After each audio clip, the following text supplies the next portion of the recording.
Ассаляму алейкум ва рахматуллахи ва баракатух. Бисмиллах. Алхамдулиллах. Вассаляту вассаляму аля расулиллах.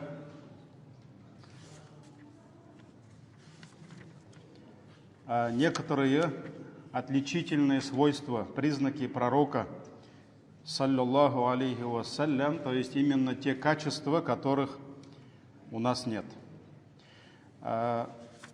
Мы пропустили печать пророчества. Мы знаем, что на спине пророка, саллаллаху алейхи вассалям, была родинка печатью пророчества. Об этом мы не читали. Прочитали хадисы про аромат пророка, саллаллаху алейхи вассалям. Говорили, что даже его пот был как благовоние, даже лучше любого благовония, и его добавляли в свои миски благовония. Его глаза спят, но не спит его сердце. Также во сне, когда кому-то является пророк, то это не может быть шайтаном. Не может быть шайтаном, ибо посланник Аллаха, саллаллаху алейхи вассалям, сказал: шайтану не дано. То есть Аллах не дал возможность шайтану принять облик пророка, саллаллаху алейхи вассалям. И последнее свойство, когда он вставал имамом, и мусульмане, сподвижники выстраивались рядами, он видел каждого из них. И много хадисов приходит, когда он кому-то из всего джамаата делал замечание после намаза, то есть он где-то там в каком-то ряду стоял, да, и, может быть, это было в ночное время намаз, потому что раньше не было таких освещений, да, но, несмотря на все это, он видел каждого, и когда поворачивался в сторону сподвижников после намаза, иногда говорил: о, такой-то, нужно быть смиренным во время намаза, или там еще что-то, какое-то замечание делал. Поэтому посланник Аллаха говорил: я вижу вас из-за своей спины, когда вы совершаете поясные и земные поклоны. То есть пророк, саллаллаху алейхи ва саллям, видел каждого. Но здесь замечание такое, примечание.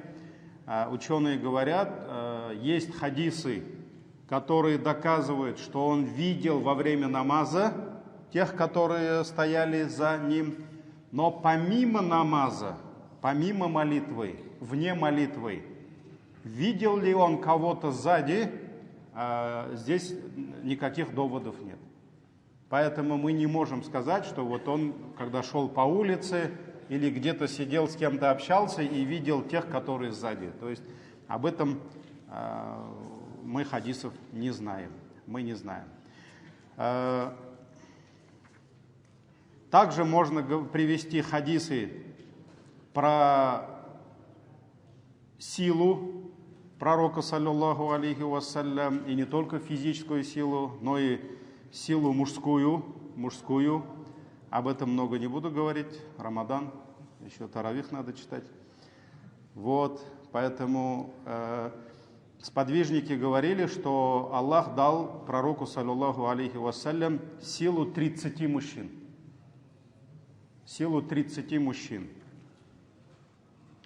Давайте сегодня, иншаллах, начнем и завершим тему баракат пророка, саллаллаху алейхи вассалям, то есть перенятие бараката от пророка, саллаллаху алейхи вассалям, во время его жизни. И лечение даже.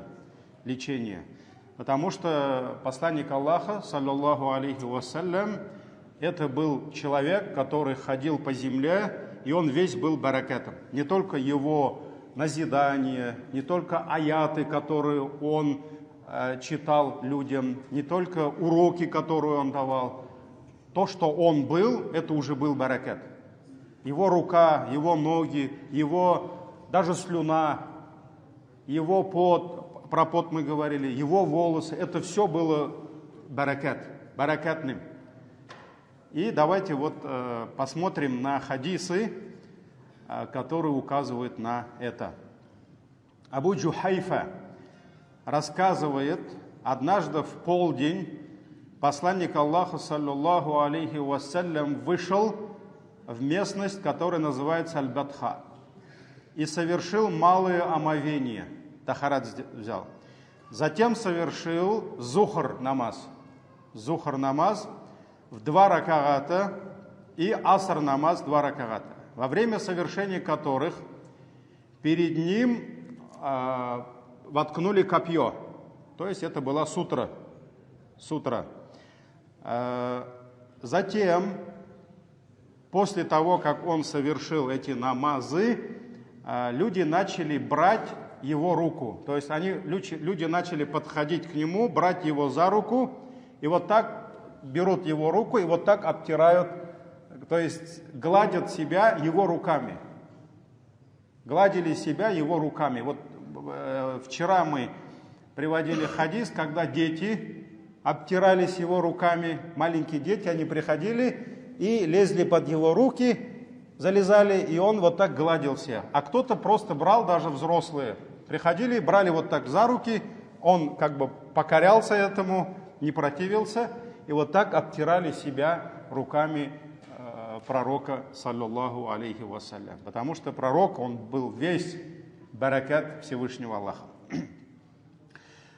Затем люди начали брать его руку и обтирать ею свои лица. Я тоже взял его руку, Абу Джухайфа говорит, и когда я положил ее на свое лицо, я почувствовал, как от нее веет холодом. То есть это была жара, это зухр, это как раз самая жара, знаете, какой климат там, да? И вот я, когда взял его руку, приложил к лицу, я почувствовал какой-то ветерок, прохладный ветерок. И аромат его руки был приятнее любого мускуса. То есть любого мускуса приятнее был аромат руки пророка, саллаллаху алейхи вассалям. Этот хадис сборника имама Аль-Бухари и Муслима. Бухари и Муслим. Следующий хадис рассказывает нам Анас ибн Малик. Кто такой Анас ибн Малик? Это человек, который более 10 лет служил пророку, саллаллаху алейхи вассалям. То есть он был очень близок к нему. Откуда он появился в жизни пророка, саллаллаху алейхи вассалям? Когда посланник Аллаха переселился с мухаджирами в Медину, в знак почета, любви, уважения к пророку, люди начали подходить к нему с какими-то подарками. Каждому хотелось как-то увидеть его, пообщаться, что-то дать ему, дуа взять от него. И подошла женщина со своим сыном и сказала: я дарю тебе самое близкое, самое дорогое, что у меня есть, своего сына. И вот так Анас ибн Малик оказался с пророком, саллаллаху алейхи вассалям. И он передал огромное количество хадисов. Передал огромное, потому что он был всегда рядом. Он видел, слышал, так ведь? Поэтому не просто так Анас ибн Малик оказался передатчиком многих хадисов. Вот. И вот Анас ибн Малик рассказывает: я видел, как парикмахер сбривал волосы посланника Аллаха, саллаллаху алейхи вассалям, а его сподвижники ходили вокруг него и не давали упасть ни одному его волосу на землю. То есть они ловили на лету, ловили волосы, которые падали, в притяжении земли, да, волосы падают, и они ловили эти волосы. То есть даже волосу они не дали упасть на землю. То есть они забирали все. Этот хадис передал имам Муслим. Это было когда после умры, да, то есть или после хаджа, когда полностью сбривали ему волосы.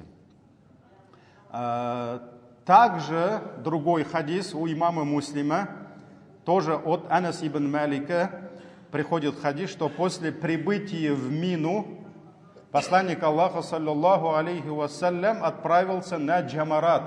Это уже речь идет о чем? Хадж. Посланник Аллаха, саллаллаху алейхи делает хадж. Он прибыл в Мину, потом отправился на Джамарат и бросил камешки. Затем он вернулся в свою палатку в Мине и совершил курбан, жертвоприношение, после чего попросил парикмахера: сбривай. Он сказал, то есть убери мои волосы, сбривай. И указал сначала на правую сторону своей головы, затем на левую. Потому что пророк любил все начинать справа. Да? Даже когда гусль делаешь по сунне, сначала правая сторона, потом левая. Даже когда мы омываем тело усопших, сначала по сунне правые. Да? Всегда правые. Когда на дверях останавливаются два брата, сначала заходит кто?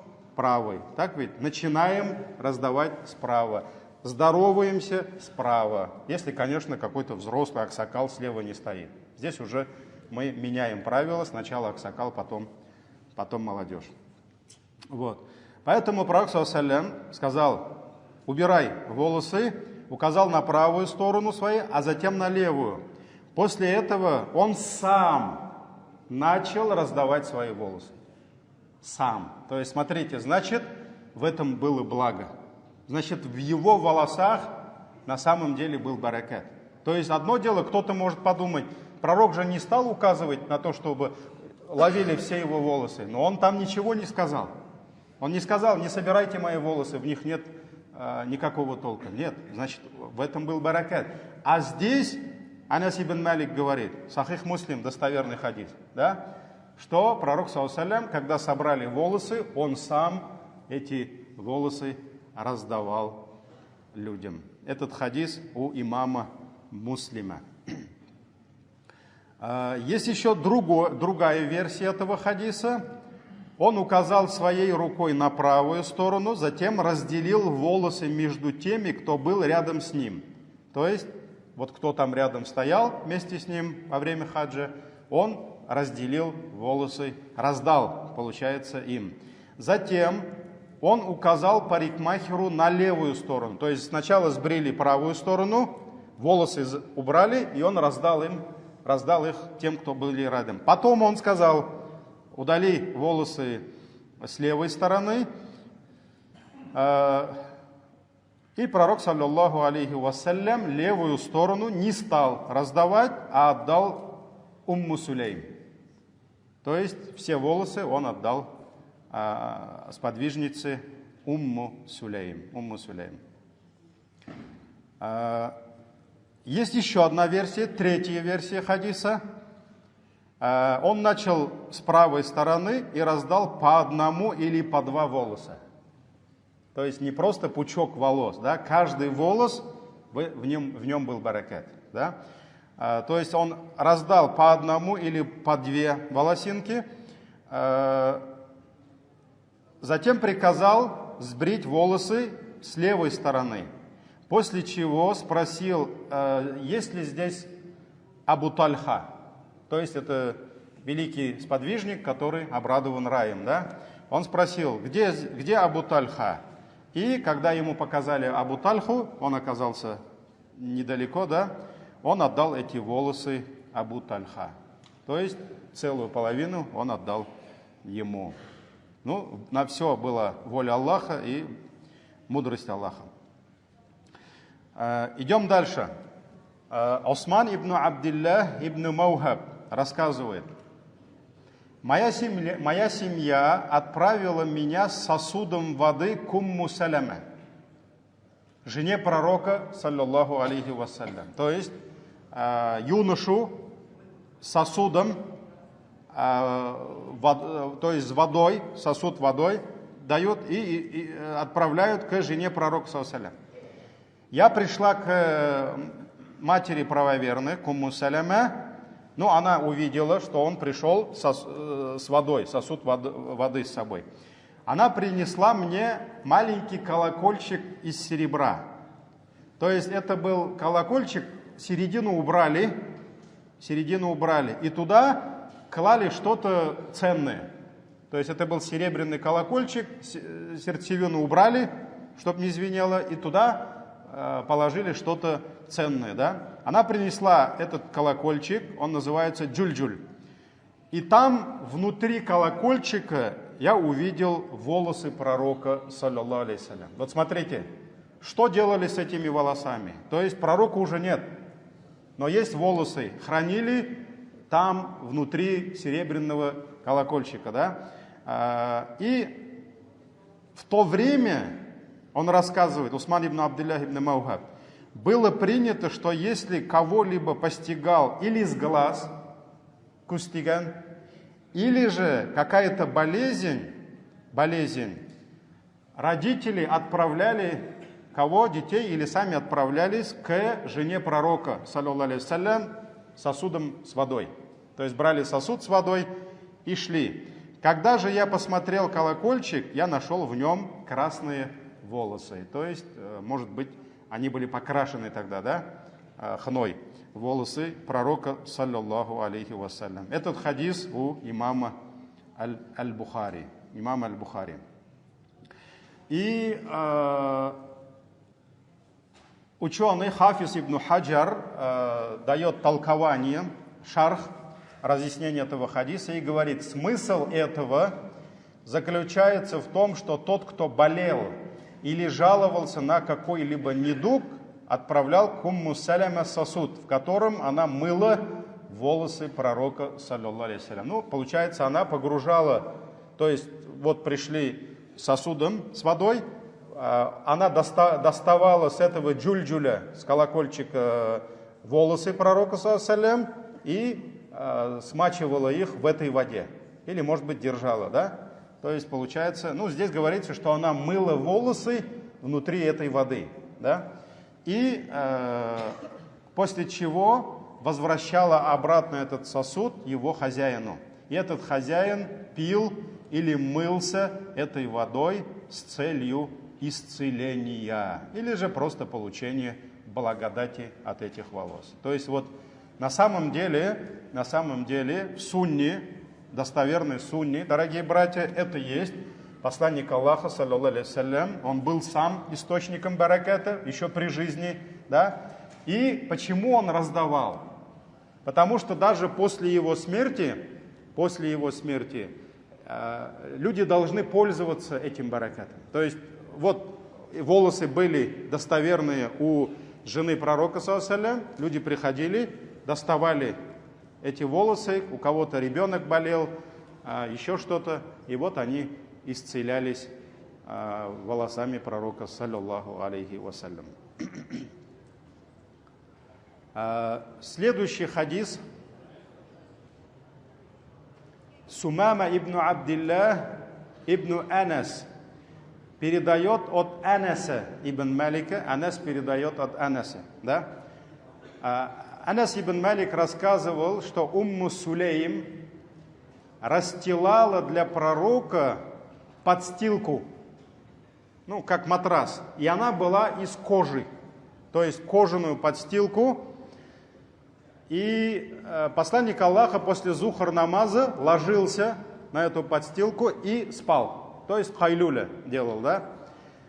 Когда же пророк засыпал, Умму Сулейма тихо подходила, про это мы хадис читали вчера, да?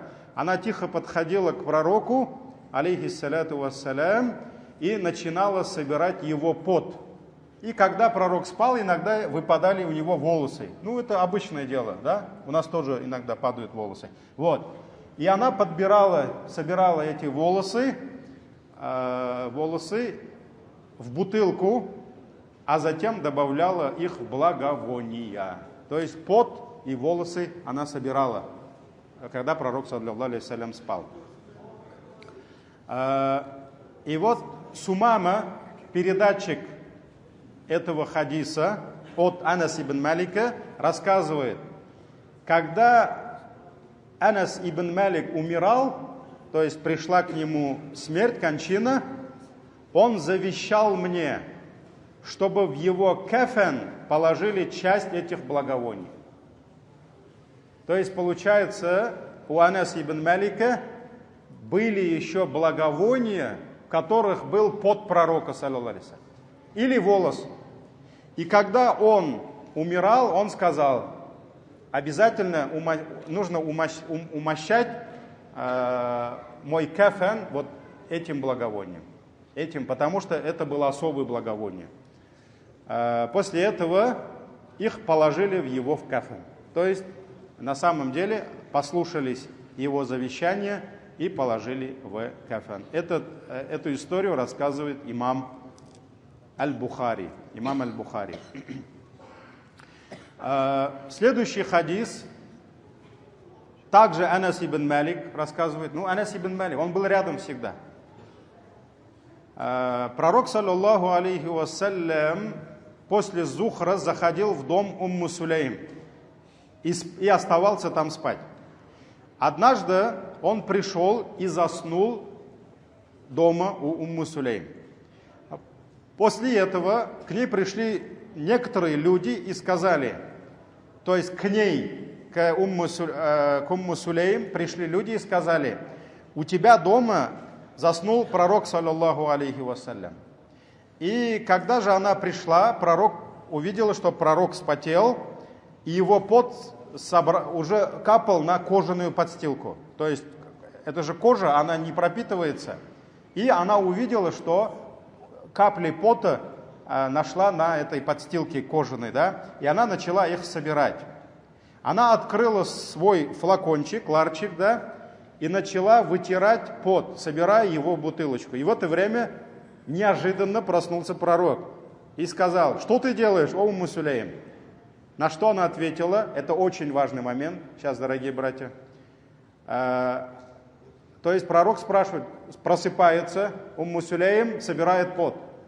И он говорит: что ты делаешь, Умму Сулейм? Она отвечает: о посланник Аллаха, мы желаем, чтобы баракат твоего пота достался нашим детям. То есть не сейчас прямо, а вот чтобы он могли хранить этот баракат, да? И пророк говорит: ты права. То есть пророк говорит: ты правильно делаешь. Пока я живой, бери баракат. И чтобы баракат этот остался в этих, где? Флаконах. И вот поэтому, когда молодой Анас уже состарился, а он жил долго, и он умирал, то есть за Анас ибн Малика пророк ﷺ делал дуа и попросил две вещи: долгую жизнь и много детей. У него было очень много детей, внуков, и он долго жил. И вот этот долгожитель, Анас ибн Малик, когда умирал, он сказал, завещал, да? То есть мой кафен обязательно положите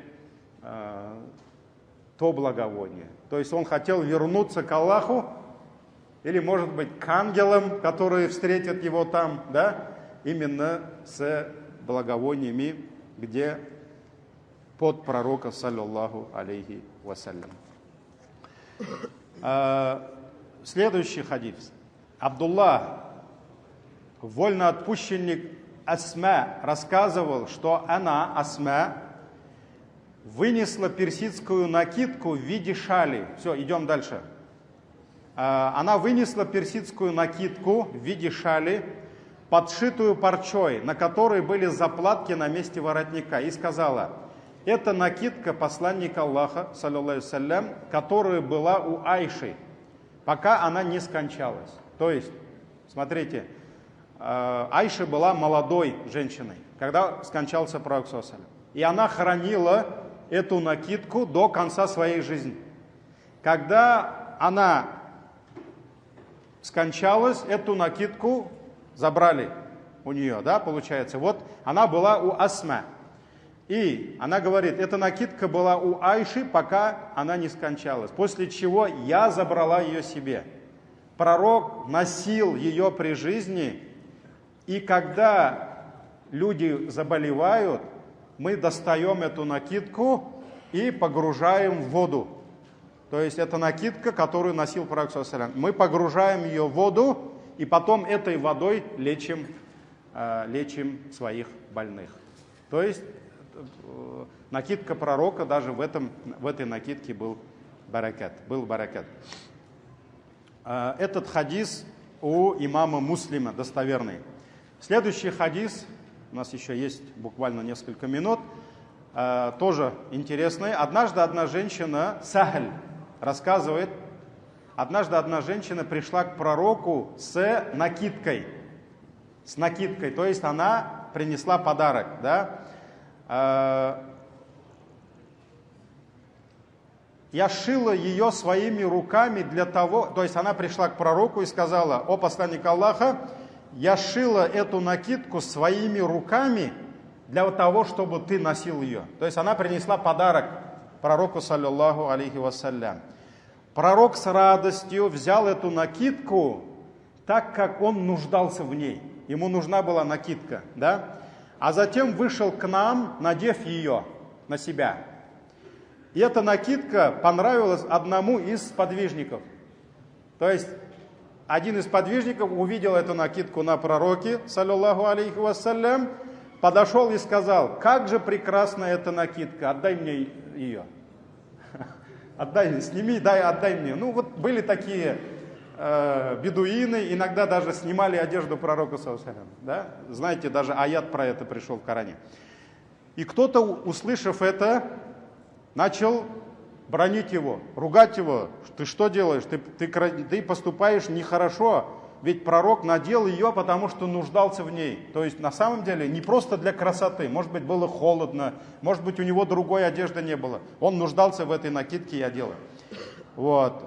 Но этот человек не остановился и сказал: клянусь Аллахом, я попросил эту накидку не для того, чтобы носить ее, а для того, чтобы она стала моим кафеном. Чтобы когда я умру, чтобы меня завернули в этот кафан. И Сахль, передатчик этого хадиса, рассказывает, на самом деле в итоге этого человека завернули в этот кафан. То есть эта накидка досталась ему. Этот хадис в сборниках имама Аль-Бухари. И последнее. Анас ибн Малик также рассказывает, у Сахих Муслим есть хадис. Обычно, когда посланник Аллаха совершал утреннюю молитву, слуги Медины приносили сосуды с водой. То есть люди, которые служили кому-то, они приносили сосуды с водой. И после молитвы, после тахарата, после утреннего намаза, пророк подходил к этим сосудам и опускал руки туда. Иногда они приходили с холодной водой в прохладное утро. То есть пророку и так холодно было, но он все равно опускал свои руки в этот холод. Потому что даже рука его была какой? Баракатной. Вот мы же, все, я завершаю, мы же больше привыкли, что людей лечил из пророков кто? Айса алейхиссалям, да? Он протирал глаза, они начинали видеть, да? Хромой там начал ходить.